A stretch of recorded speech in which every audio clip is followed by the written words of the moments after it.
Hello everyone, welcome back to the channel. और अगर आप नए हो तो चैनल को सब्सक्राइब कर लेना, और वीडियो अच्छी लगे आपको तो आप लाइक भी करना, वीडियो को एंड तक देखना वीडियो को। ओके।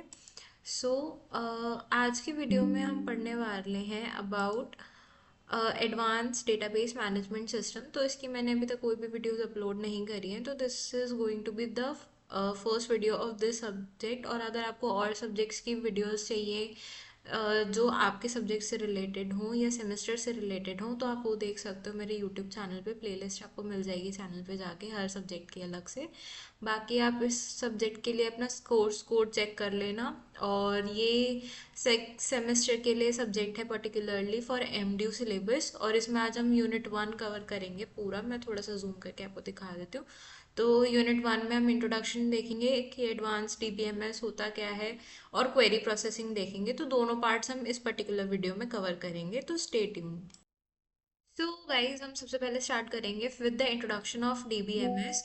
या फिर अगर मैं एडीबीएमएस की बात करूं, तो इंट्रोडक्शन में सबसे पहले ये रहेगा कि जो डीबीएमएस होता है तो उसी का थोड़ा एडवांस वर्जन हमें इस सेमेस्टर में पढ़ाया जाता है। बाकी हमने जो छोटे सेमेस्टर्स में या पिछले सेमेस्टर्स में आपने पढ़ा होता है फोर्थ या फिफ्थ सेम में, तो सेम वही कॉन्सेप्ट्स रहते हैं। बाकी डीबीएमएस जो होता है वो हमारा डेटाबेस मैनेजमेंट सिस्टम होता है, जिसमें हम अपना जितना भी डेटा होता है उसको मैनेज करते हैं, स्टोर करते हैं, और कुछ क्वेरीज चला के फिर हम बाद में डेटा को रिट्रीव करते हैं एज पर रिक्वायरमेंट। तो जो डीबीएमएस होता है वो यूज़र को हेल्प करता है, जिससे वो अपना डेटाबेस क्रिएट कर सके, अपडेट कर सके, क्वेरी प्रोसेस कर सके, ये सारी चीज़ें कर सके। प्लस जो डेटा की इंटीग्रिटी, कंसिस्टेंसी और सिक्योरिटी होती है वो मल्टीपल यूजर्स में प्रोटेक्टेड रहती है, और सिक्योरिटी मेंटेन रहती है उसकी। देन सिक्योरिटी, ये एक तो रिड्यूस करता है हमारा डेटा रिडेंडेंसी को और इनकंसिस्टेंसी को। ठीक है, इसमें सेंट्रलाइज कंट्रोल हमारा रहता है। जैसे अगर हम यहाँ पे देखें तो ये हमारा डेटाबेस है। ठीक है, अब डेटाबेस में एपीआईज के थ्रू यहाँ पे कॉल्स जाती हैं, तो ऐप से रिलेटेड यहाँ पे दो जा रही हैं, और यहाँ पे एक यूजर के पास कॉल जा रही है। तो ये सारी चीजें होती हैं। और जो यहाँ पे देखो, यहाँ लिखा हुआ भी है, DBMS act as a bridge between the central database management and the multiple clients. अब मल्टीपल क्लाइंट्स में या तो एप्स हो सकते हैं या फिर एक पर्टिकुलर यूजर हो सकता है, जो कि हमारे डेटाबेस में से अपना डेटा एक्सट्रैक्ट करेगा। यहाँ पे हम एपीआईज का यूज कर रहे हैं, जिससे हम डेटा की रिक्वेस्ट को हैंडल कर सके। यहाँ पे दिखा है ना कि जितनी भी डीबीएमएस में है वो एपीआईज के थ्रू रिक्वेस्ट आती हैं, थ्रू ऐप्स या यूजर के पास। ओके। यहाँ पे आती है फिर problems with the traditional database system. Sorry, जो फाइल सिस्टम पहले होता था कि फाइल्स में बनाते थे, या अगर हम देखें अभी, अब आजकल तो ज़्यादा देखने को ये चीज़ें नहीं मिलती, कि पहले सारे रिकॉर्ड्स जो होते थे ना वो कंप्यूटर्स में स्टोर नहीं करते थे, लोग फाइल्स बनाते थे हर चीज़ की। तो उसमें ये होता था कि कई बार जब आपको ज़रूरत है तो मे बी वो फाइल आपको ना मिले, तो हम इसलिए डीबीएमएस का यूज करते हैं। इससे क्या क्या फायदे होते हैं हमें, कि एक तो डेटा डेटा की जो रिडंडेंसी है वो पहले होती थी, मतलब ट्रेडिशनल फाइल सिस्टम में ये प्रॉब्लम होती थी कि डुप्लीकेट एंट्रीज हो जाती थी। कि अगर मतलब मान लो अगर हम किसी होटल में चेक इन कर रहे हैं, वहाँ पे कोई डीबीएमएस यूज नहीं कर रहा, वो सिर्फ अपने रजिस्टर्स में एंट्री करे जा रहा है, तो वो कैसे ढूंढेगा पिछली एंट्री को। कि हम तो कह रहे हैं कि हम पहले आपके होटल में आए हुए हैं, बट कितने साल पहले आए, मान लो किसी 5 साल पहले मैं किसी होटल में गई और अभी चल रहा 2026, तो वो 2021 के रिकॉर्ड्स कहाँ से ढूंढेगा। तो ये प्रॉब्लम्स होती थी पहले। फिर इनकंसिस्टेंसी की प्रॉब्लम रहती थी, कि कन्फ्लिक्टिंग और आउटडेटेड इन्फॉर्मेशन बहुत ज़्यादा रहती थी। Difficult access, manual file search required होता था, जिसमें बहुत ज़्यादा टाइम लगता था। पुअर सिक्योरिटी, मतलब ऐसा नहीं है कि अगर मान लो किसी ने फाइल चुरा ली फिर अब हम क्या करें, कोई सिक्योरिटी नहीं है, सारा जितना भी डेटा था, मोबाइल नंबर्स थे, एड्रेस था, सब गायब हो गया, तो वो प्रॉब्लम्स होती थी। सिंगल यूजर एक्सेस, उसमें कोई सपोर्ट नहीं रहता था कि कोई कोलैबोरेशन वगैरह हो, कोई बैकअप या रिकवरी नहीं है। अगर मान लो डेटा फाइल चोरी हो गई तो आपका डेटा परमानेंटली लॉस हो गया, पर उसका कोई वो नहीं है कि आप वापस से रिकवर कर लो उस डेटा को, ये कोई बैकअप प्लान्स नहीं रहते थे। ठीक है। फिर है हमारे पास यहाँ पे ये दे रखा है एक example, university file based system storing data in separate files, academic results, hostel, ये सारे चीज़ों में बहुत ज़्यादा प्रॉब्लम फेस होती थी। फिर नेक्स्ट है हमारे पास कंपोनेंट्स ऑफ डीबीएमएस एप्लीकेशन। यहाँ पे हम 6 कंपोनेंट्स देखते हैं, जिसमें हमारे पास सबसे पहले आता है सॉफ्टवेयर, फिर आता है हार्डवेयर, उसके बाद कुछ प्रोसीजर्स हम फॉलो करते हैं। Then we have to use a data access language. इसमें आप कोई सी लैंग्वेज यूज़ करोगे, जैसे जनरली जो अभी तक हमें सिखाई गई है उसमें हम एसक्यूएल का यूज़ करते हैं फॉर डेटा रिट्रीवल।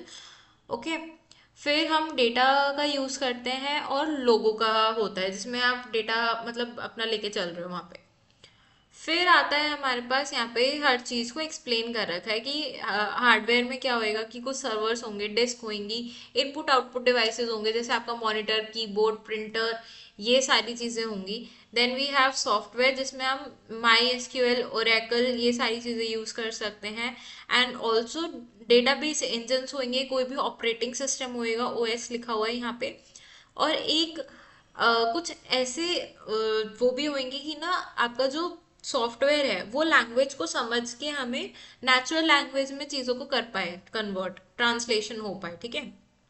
फिर डेटा आता है यहाँ पे हमारा स्ट्रक्चर्ड या अनस्ट्रक्चर्ड फॉर्मेट में हो सकता है कि कुछ पिक्चर्स की फॉर्म में होगा डेटा, वो सारी चीज़ें। देन वी हैव प्रोसीजर्स जिसमें हम अपना क्या करते हैं, लॉग इन लॉग आउट करेंगे, वैलिडेशन करेंगे डेटा का, backup, access control, report generation, ये सारी चीज़ें। Then we have data access language. Data access language में हमने जैसे अभी डीबीएमएस में पहले पढ़ा होगा कि डीडीएल होता है, डेटा डेफिनेशन लैंग्वेज, तो उसमें क्रिएट, ऑल्टर, ड्रॉप, ये सारी चीज़ें आती हैं। फिर हमारे पास आता है डीएमएल। डीएमएल हमारा रहता है डेटा मैनिपुलेशन लैंग्वेज, जिसमें हम अपने डेटा को चेंज कर सकते हैं, जैसे आप इंसर्ट कर सकते हो, अपडेट कर सकते हो, डेटा को डिलीट कर सकते हो, ठीक है। और हम और भी सारी लैंग्वेज होती है हमारे पास, जैसे हम वो कर सकते हैं, अपडेट कर सकते हैं टाइम टू टाइम, एक रिकवर होता है, रिवोक होती है, काफ़ी सारी होती हैं, ठीक है। फिर हमारे पास पीपल आते हैं। पीपल में हमारे पास 3 चीज़ें यहाँ पे मेंशन कर रखी है, जिसमें सबसे पहला है डेटाबेस एडमिनिस्ट्रेटर। डेटाबेस एडमिनिस्ट्रेटर वो होगा जो कि यूज़र का एक्सेस डिफाइन करेगा कि कौन डेटाबेस को एक्सेस कर सकता है, किसके पास इतनी अथॉरिटी है एंड ऑल। फिर नेक्स्ट है हमारे पास डेवलपर्स, जो कि हमारा एप्लीकेशंस क्रिएट कर रहे हैं यूजिंग डेटाबेस। एंड लास्ट है हमारे पास एंड यूजर्स, जो कि डेटा को यूज करेंगे, ठीक है। फिर आते हैं हमारे पास types of database management system, कि कितने टाइप के हमारे पास है डेटाबेस मैनेजमेंट सिस्टम। तो सबसे पहला है हमारे पास relational database management system, which is the common relation DBMS, जिसको आप ना रोज या कॉलम्स में करते हो। बस इसका ये डिसएडवांटेज होता है कि ये सिर्फ स्ट्रक्चर्ड डेटा को ही आपका स्टोर करेगा, मतलब या तो टेक्सचुअल डेटा हो। अब इसमें हम अनस्ट्रक्चर्ड डेटा नहीं स्टोर कर सकते हैं, जैसे कि अगर हो गया हमारा इमेज डेटा है या वीडियोस का डेटा है या कुछ ऐसा डेटा है जो कि आप सेमी स्ट्रक्चर्ड डेटा है, आपका जेसन फाइल्स हो गई, सीएसवी फाइल्स हो गई, वो सारी चीज़ें आप इसमें स्टोर नहीं कर सकते हो। तो उसके लिए हम यूज़ करते हैं नो एसक्यूएल का, जिसमें एक large scale data handling provide करता है ये हमें। यहाँ पे आप काफ़ी सारे टाइप्स के डेटा को स्टोर कर सकते हो, जैसे अगर आपका स्ट्रक्चर्ड डेटा है या अनस्ट्रक्चर्ड डेटा है या फिर सेमी स्ट्रक्चर्ड डेटा है, तो आप वो सारे यूज़ कर सकते हो यहाँ पे। इसके एग्जाम्पल्स होते हैं MongoDB, Cassandra, DynamoDB and Redis. Then we have object oriented DBMS. Object oriented DBMS हमारा आता है ऊप्स के कॉन्सेप्ट्स में, जिसमें हम ऑब्जेक्ट्स और क्लासेस के बेसिस पे करते हैं, और इसमें जो हमारा डेटा होता है वो हम ऑब्जेक्ट्स के फॉर्म में स्टोर करते हैं अपना। Then we have hierarchical databases.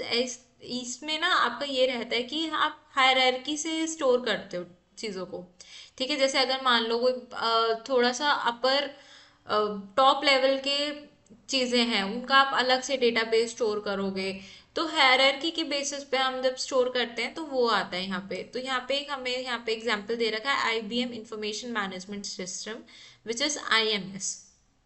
Network database होता है, कुछ ग्राफ लाइक मॉडल्स हमारे होते हैं, इसमें बहुत ज़्यादा कॉम्प्लेक्स रिलेशनशिप्स हम शो करते हैं बिटवीन टू एंटिटीज। और जो हायरार्किकल मॉडल्स हमने पढ़े, इसमें ये होता है कि ना आपके पास एक चाइल्ड के मल्टीपल चिल्ड्रंस हो सकते हैं, जबकि अगर हम यहाँ पे बात करें तो यहाँ पे अगर जैसे एक पेरेंट नोड होगा तो उसके मल्टीपल चिल्ड्रंस होंगे, बट ऐसा नहीं होगा कि multiple, sorry, single child node के मल्टीपल पेरेंट्स हो, तो वो नहीं है पॉसिबल, बट इसमें वो चीज़ पॉसिबल है नेटवर्क डेटाबेस में। तो आप अगर डिफरेंस में आ जाए कि हायरार्कियल और नेटवर्क डेटाबेस में, तो आप ये बुलेट पॉइंट्स मेंशन कर सकते हो। देन सिक्स्थ पॉइंट है हमारे पास क्लाउड बेस्ड डेटाबेस। तो ये क्लाउड बेस्ड हमारे होते हैं जहाँ पे आप क्लाउड पे अपने डेटा को स्टोर कर सकते हो। अब इसमें रिलेशनल या नॉन रिलेशनल डेटाबेसेस हम मैनेज कर सकते हैं। तो क्लाउड कंप्यूटिंग प्लेटफॉर्म्स जैसे AWS, एज्योर या फिर हमारा गूगल क्लाउड ही हमें सारा हेल्प करता है कि आप वहाँ पे मतलब कर सको स्टोर। फिर आते हैं हमारे पास डेटाबेस लैंग्वेजेस। डेटाबेस लैंग्वेजेस होते हैं कुछ टाइप्स ऑफ कमांड्स या इंस्ट्रक्शंस जिससे आप अपने डेटा को कंट्रोल कर सकते हो with in a database. Okay, तो इसके लिए हमारे पास यहाँ पे कुछ लैंग्वेजेस दे रखी हैं, 5 टाइप्स ऑफ लैंग्वेजेस दे रखी हैं, जिसमें सबसे पहले आता है डेटा डेफिनेशन लैंग्वेज, जिसमें हम अपने डेटा को डिफाइन करते हैं या अपना डेटाबेस बनाते हैं। तो क्या करते हैं, हम क्रिएट हम कर सकते हैं, हम ड्रॉप कर सकते हैं, ट्रंकेट कर सकते हैं। ट्रंकेट ड्रॉप सिमिलर से ही होते हैं कि आप उसमें कर सकते हो, और अगर आपको अपने डेटाबेस को रीनेम करना है तो आप वो कर सकते हो। Then you can also do alter. फिर आते हैं डेटा मैनिपुलेशन लैंग्वेज। मैनिपुलेशन का मतलब होता है कि अगर आपको अपने डेटाबेस में कुछ चेंजेस करने हैं तो आप कैसे करेंगे। तो आपको अगर कोई वैल्यूज इंसर्ट करनी है तो आप इंसर्ट कीवर्ड का यूज कर सकते हो कि आप पर्टिकुलर कोई भी कंडीशन अप्लाई करके वहां पे चीजों को इंसर्ट कर सकते हो। You can delete and update. और उसके बाद हमारे पास आता है डेटा कंट्रोल लैंग्वेज, जिसमें हम रिवोक या ग्रांट कर सकते हैं। अब ये क्या होता है कि ना, आप इससे ये डिफाइन करते हो कि आप डेटा का एक्सेस किसको दोगे। तो ग्रांट में होता है कि हम डेटाबेस का एक्सेस जो है वो हम ग्रांट कर रहे हैं, मतलब हम अलाउ कर रहे हैं यूजर को कि आप हमारे डेटाबेस में मैनिपुलेशन कर सकते हो। और रिवोक का मतलब होता है कि आप जो आपने एक्सेस दिया था उनको, वो आपने वापस ले लिया। ठीक है, कि अब उनको कोई राइट नहीं है कि वो आपके डेटा में चेंजेस कर सके। Then we have translation control language, जिसमें हम सॉरी ट्रांजैक्शन कंट्रोल लैंग्वेज, जिसमें हम रोल बैक या कमिट कर पाते हैं। जैसे अगर मान लो मैं कोई ट्रांजेक्शन्स कर रही हूँ, मैं कोई पेमेंट कर रही हूँ कहीं पे, और वहां पे अगर मेरी पेमेंट बीच में रुक गई, for example because of poor internet connectivity, तो वहां पे मेरी जो ट्रांजेक्शन है वो रोल बैक कर जाएगी। ठीक है, कि मतलब मेरे बैंक से पैसे नहीं कटेंगे और मेरे पास एक मैसेज आ जाएगा कि एरर आ गया। या कई बार ये होता है कि जब हम बहुत ज़्यादा ट्रांजेक्शन्स कर देते हैं गूगल पे, सॉरी, या कोई भी हम पेमेंट ऐप का यूज़ करके अगर हम बहुत ज़्यादा ट्रांजेक्शन्स कर देते हैं, तो वहाँ पे लिमिट लग जाती है कि आपने 20-25 ट्रांजेक्शन आज कर लिए, तो अब लिमिट लग गई है, अब आपकी ट्रांजेक्शन्स और नहीं होंगी। फिर आता है कमिट। कमिट होता है कि आपकी जो ट्रांजेक्शन्स है वो कमिट हो गई हैं, हो प्रॉपरली, चीज जो पैसे थे वो ट्रांसफर हो गए हैं। फिर आता है हमारे पास data query language. Data query language में होता है जहाँ पे हम क्वेरीज चलाते हैं, तो हम उसमें सिलेक्ट करते हैं चीज़ों को। ठीक है, कि आप एक टेबल को सिलेक्ट कर रहे हो, उसमें आपको कुछ एडिशन करना है, वो सारी चीज़ें आती हैं। तो यहाँ पे ये लिख रखा है, और अच्छे से अगर आप चाहो तो वीडियो को पॉज करके पढ़ सकते हो, सो दैट कि आप चीज़ों को बता सको वहाँ पे। बाकी सारी चीज़ें मैंने बता दी हैं इसकी। फिर आता है एप्लीकेशंस ऑफ DBMS। एप्लीकेशंस हमारे होते हैं बैंकिंग में, लाइब्रेरी सिस्टम में, पे रोल सिस्टम्स में, एजुकेशन में, human resources, research, inventories, MS, online shoppings. ये सारी चीज़ें यहाँ पे दे रखा था बुलेट पॉइंट्स में, और ये यहाँ पे दे रखा है। So guys, this is a quiz जो आपको बताना है। यहाँ पे आप वीडियो को पॉज करके आप मुझे कमेंट सेक्शन में बताओगे कि इनके क्या आंसर्स हैं। ओके, सो आपको वीडियो पॉज करना है और आपको देखना है कि इसके क्या आंसर्स होंगे।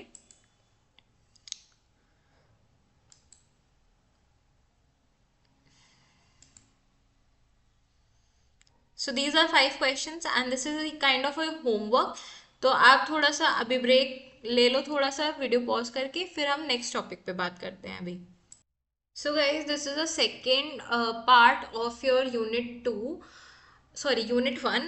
तो हम अब सेकेंड पार्ट देखते हैं unit 1 का, जिसमें सबसे पहला टॉपिक है हमारे पास general strategies for query processing. जब भी हम DBMS में या एडवांस DBMS में जब भी हम क्वेरी चलाते हैं तो उसकी स्ट्रैटेजीज क्या रहती हैं। तो उसमें कुछ हमें स्टेप्स फॉलो करने होते हैं, जिसमें हमारे पास सबसे पहले आता है parsing and translation, optimization and evaluation. Okay, so this is a process that transform the high level SQL query into an efficient and low level execution plan. तो सबसे पहला जो स्टेज आता है हमारे पास वो आता है पार्सिंग एंड ट्रांसलेशन। तो पार्सिंग में क्या होता है, जो भी आपकी क्वेरी होती है उसको हम छोटे छोटे कंपोनेंट्स में डिवाइड करते हैं, ब्रेक करते हैं, और उसके बाद हम चेक करते हैं क्या वो जो हमारी क्वेरी हमने चलाई है उसका सिंटेक्स प्रॉपरली करेक्ट है या नहीं है, और वैलिड स्ट्रक्चर भी देखा जाता है उसका।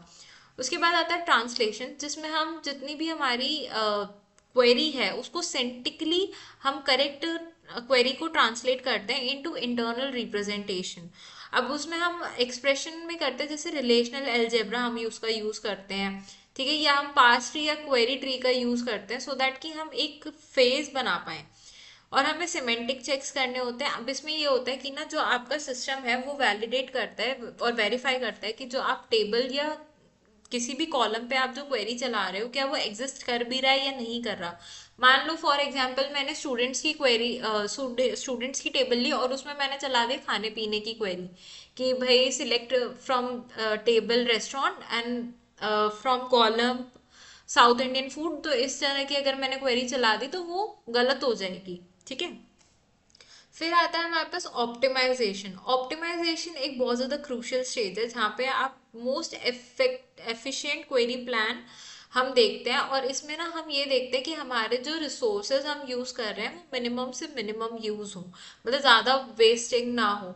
फिर हम एक प्लान बनाते हैं सो दैट कि हम लो लेवल ऑपरेशंस का यूज़ करके हम पोटेंशियली काम कर पाएँ। कॉस्ट एस्टिमाइजेशन हम देखते हैं।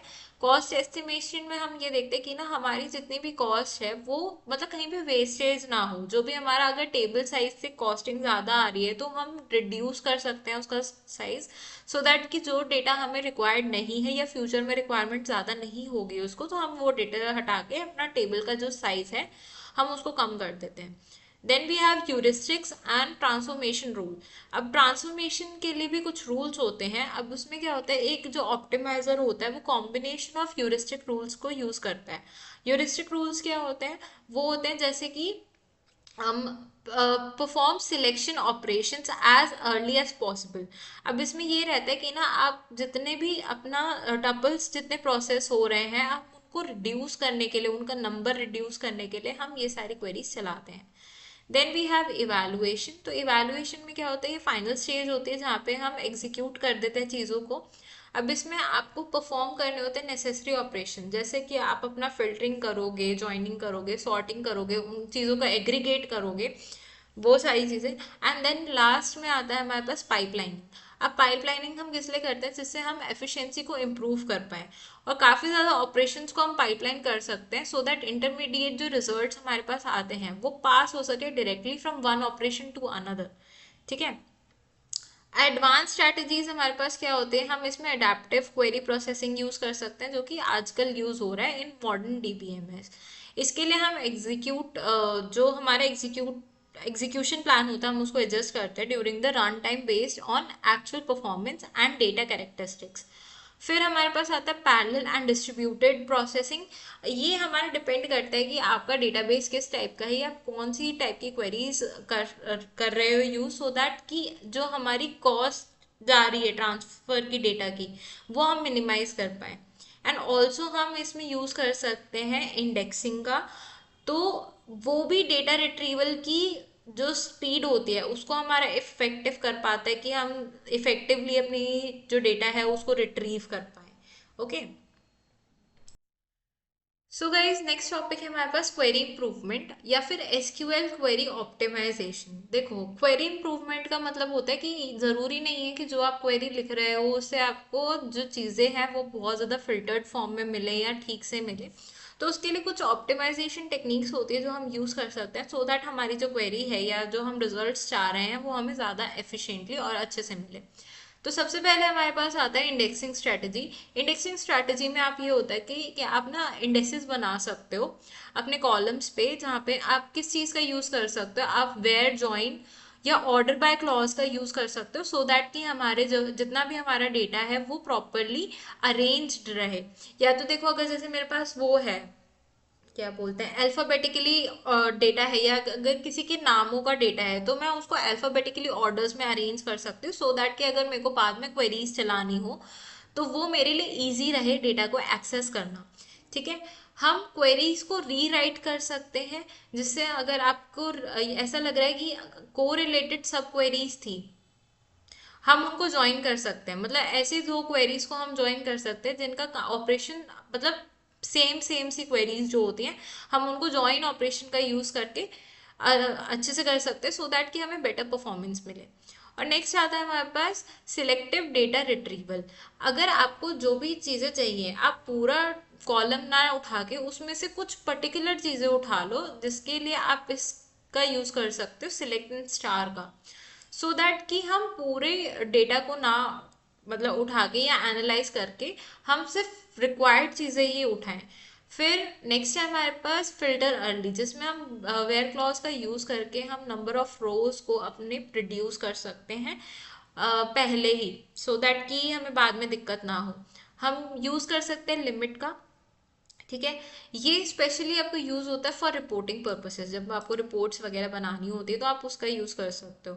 Then we have also another option of partitioning. Partitioning में ये होता है कि ना जो भी आपका बहुत ज़्यादा, जब बहुत ज़्यादा वास्ट डेटा है तो आप उसको स्प्लिट कर सकते हो, और जो अनमैनेजेबल टेबल्स हैं उनको, बड़ी टेबल्स को हम छोटी टेबल्स में बना सकते हैं, सो दैट कि आपको मैनेज करना आसान हो जाए, प्लस चीज़ों को समझना ईजी हो जाए। Then we have performance diagnostic tools, जिसमें आपका आता है एग्जीक्यूशन प्लान, जिसमें हम टूल्स को डिफाइन करते हैं सच एज एक्सप्लेन, ठीक है, सो दैट कि हम एनालाइज कर पाए अपने डेटाबेस एग्जीक्यूट को और क्वेरीज, और आइडेंटिफाई कर पाए बॉटलनेक्स। अब बॉटलनेक्स का मतलब होता है ऐसी चीज़ें जो कि आपका डेटा में थोड़ा रुकावट बन रही हैं, ठीक है, ऑब्स्टेकल्स जो होते हैं उनको हम हटा पाएं और हम उनको फिर रिमूव कर पाएं, कि अगर उसे दिक्कत हो रही है तो उन चीज़ों को हटा दो। Then we have table statistics. Table statistics में ये होता है कि आपको इन चीज़ों को अपडेट करना होता है, सो दैट जो हमारा क्वेरी ऑप्टिमाइजर है वो इन्फॉर्म डिसीजंस ले पाए। Catching, utilizing query catching to store results frequently executed and complex queries। फिर आते हैं बेस्ट प्रैक्टिसेस, जिसमें हम बेस्ट प्रैक्टिसेस में ये तीन चीज़ें हम यूज़ कर सकते हैं, सो दैट कि हम जो क्वेरीज हैं उनको अपनी इम्प्रूव कर पाए। सो गाइज नेक्स्ट टॉपिक है हमारे पास क्वेरी इवैल्यूएशन। क्वेरी इवैल्यूएशन हमारा एक प्रोसेस होता है जिसमें आप एग्जीक्यूट करते हो अपनी क्वेरी को, और टिपिकली वो फॉर्मुलेटेड होती है इन एसक्यूएल। अब इसमें हमारे पास क्या होता है, की एस्पेक्ट्स क्या होते हैं, जिसमें हम क्वेरी एग्जीक्यूशन प्लान लेके चलते हैं। एक कुछ सेट ऑफ इंस्ट्रक्शंस हम बनाते हैं कि आप अपनी क्वेरीज को कैसे एग्जीक्यूट करोगे।